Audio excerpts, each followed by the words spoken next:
In this media-fueled, tech-savvy world we live in, social media influencers have had much sway over how their followers think and act. However, it's only a matter of time before these modern-day influencers have had their time in the sun, and their persuasive power begins to wane, because they are no longer cool or relevant. Then will step up a new batch of modern-day relevant and in-touch influencers. As the years go on, the cycle repeats. Many years from now, today's influencers will most likely not be given a second thought, unless they have contributed to the world in some significant and lasting way. One influencer has managed to stay relevant in every age since he came on the scene. In fact, his popularity keeps increasing, even though he hasn't physically been around for about 2,000 years. Quite impressive, considering there was no communicative technology, social media, or World Wide Web in his day. There was no television or viral ad campaigns. He lived a somewhat quiet life, yet his teachings and his way of life somehow strike a chord with billions of people throughout the world. That person is Jesus.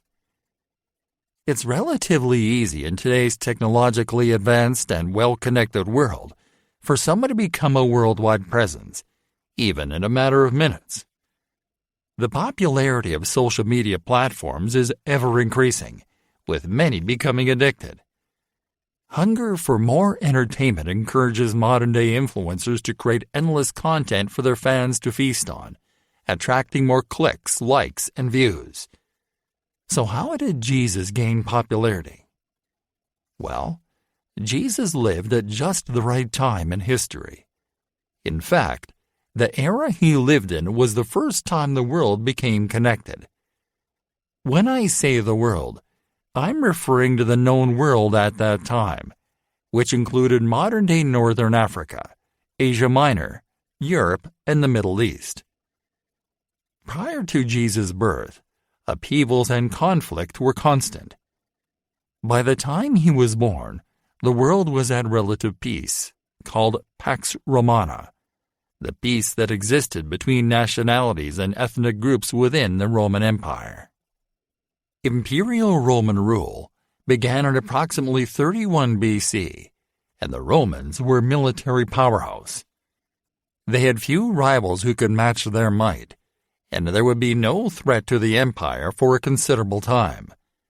That meant peace would reign for decades, meaning that Jesus' message and influence would be unhindered by conflicts and wars. Prior to the Roman Empire taking control, a common trade language was introduced as a result of the conquests of Alexander the Great that had spread throughout the known world. That language was Greek, also known as Koine Greek, and was systematically used to make communication possible between people who did not share a native language or dialect. That meant everyone could communicate, no matter where they were from within the empire. This common language remained in use throughout Jesus' life. Another factor of the well-connected landscape at that time was traveling from place to place and town to town. This movement was made easier by the Romans' relentless desire for expansion, always looking for ways to improve the movement of goods, food, and soldiers. They built roads throughout the empire. This meant Jesus and his followers could travel from place to place, on foot, to communicate their message. Jesus' birth was at the right time in history. All these aspects were in place: peace, a common language, and infrastructure. This aided not only his reach within society, but also his followers' ability to continue the teachings of Jesus well after his death. Today, there is confusion about what Jesus and his disciples taught. Followers of Jesus should mirror the life of Jesus, but in many instances, they aren't the best examples of Jesus' teachings and way of life. So, what is the truth about Jesus, and how can we know for certain what Jesus actually taught and spoke?